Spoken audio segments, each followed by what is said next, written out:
Sentosa Condo Review. Hi, my name is Alan from Alan Wee Property. Welcome back to my YouTube channel. In today's video, I'm going to talk about condominiums on sunny island, Sentosa. As you know, Sentosa has been in the spotlight lately due to a $1 billion money laundering case the police have uncovered. In this Straits Times article, it mentioned 105 properties estimated to be worth 831 millions, including 7 detached bungalows at Sentosa Cove and 79 condominium units, 19 of which are under construction. This led me to this video. I'll be doing a review of the condominiums in Sentosa. They will consist of the Berth By The Cove, the Azure, the Coast At Sentosa Cove, and lastly, Oceanfront at Sentosa Cove. I will only study their performance from launch to date. Lastly, stay tuned to the end of this video as I chance upon some of the most unusual rental transactions regarding the $1 billion money laundering case. Let's go. Firstly, I will present the condo that performed the best. In this case is the Azure. Azure is a 99 years leasehold condo that was launched way back in 2005. Anyway, all the condos that we are discussing are on 99 years leasehold tenure. Azure is 116 units that is located on the northeast coast of Sentosa. Its initial launch price was 1024 PSF. This is the historical price chart. The price has gone through a period of high and lows over the years. Depending on which stage you enter, you may make or lose money. As seen from the profitable and unprofitable transactions, today its average price is 1813 PSF or an impressive 77% capital appreciation to date if you have bought from launch. The second champion on the list is the Berth By The Cove. This 200 units condo is located along Ocean Drive.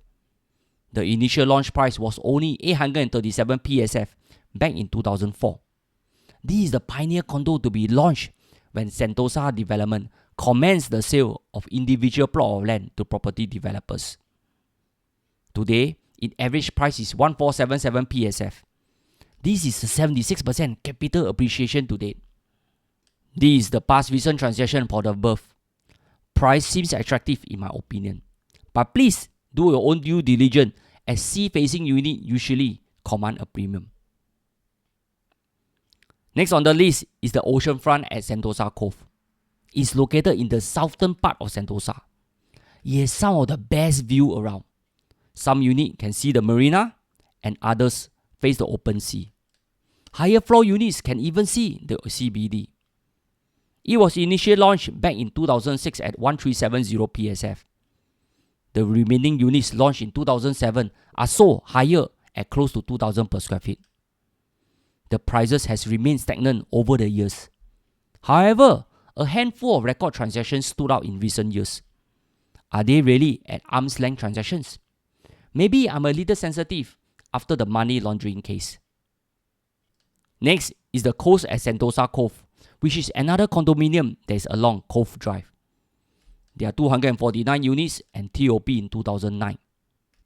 The initial launch price was 1589 PSF back in 2006. Prices have been on a downward trend over the years. However, today's resale price is about 1738 PSF or the 9% appreciation after 14 years, provided you bought them from the initial launch. At least you got to enjoy free sea view and make some pocket money. Here, those that bought early such as the Azure and the Berth at low price sure make money. Oceanfront was launched at a slightly higher price. Those that hold on to them also make some money. However, the Coast entry price was significantly higher, and this means the buyers have a higher risk and lower capital appreciation. Some of you may be wondering why I left out some condos in my research.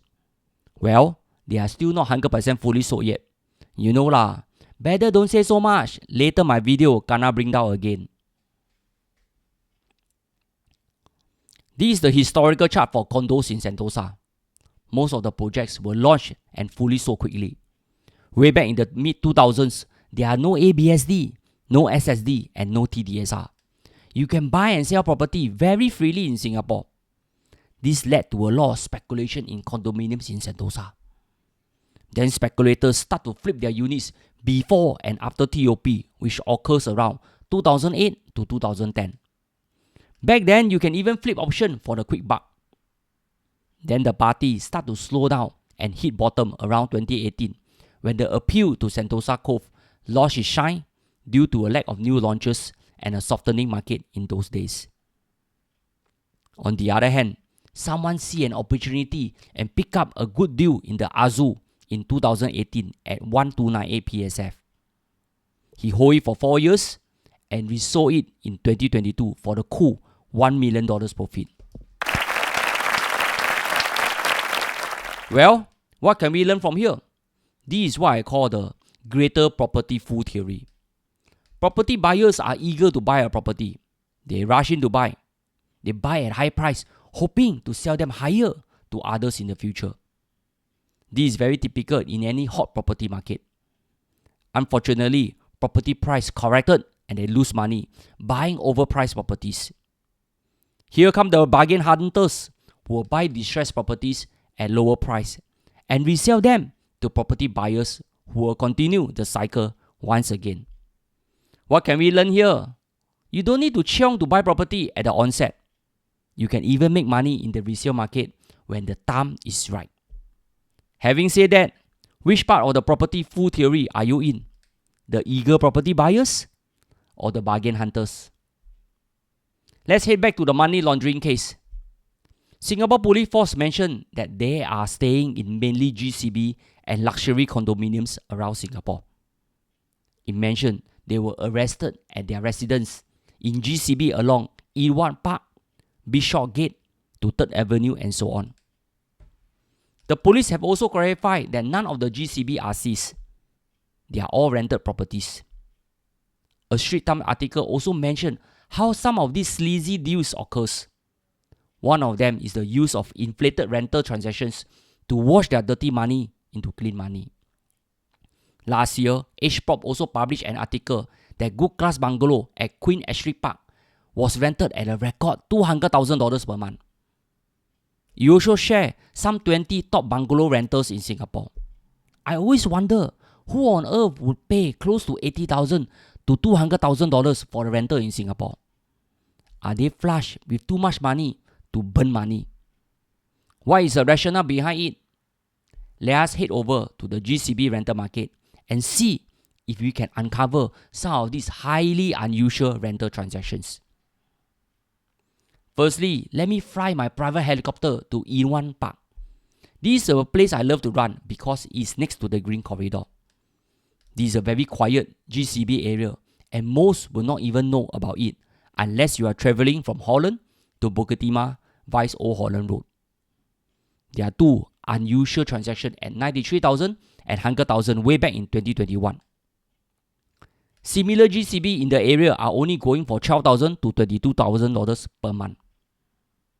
Next is 3rd Avenue. It's near 6th Avenue. Some of the neighbours here are the who and who. Again, the unusual high rental transactions are at $80,000 per month, whereas the going rate for the surrounding area are only $20,000 to $30,000 per month. There are also some other unusual high rental transactions from Raffles Park GCB area in Bukit Timah, just behind NJC, to Queen Astrid Park, which is located between Holland Road, 6th Avenue and Coronation Road West. There are also another few transactions in the exclusive Lady Hill Park GCB area and others, to Bishop Gate, which is near Tanglin Road. Anyway, always be mindful of deals that are too good to be true. This applies the same to properties. There are many lemons out there. Always be careful not to buy into them. Therefore, please subscribe to this channel so that we can all learn how to make good property decisions and make money from property investment. I hope you enjoyed this video. That's all. See you soon in the next video.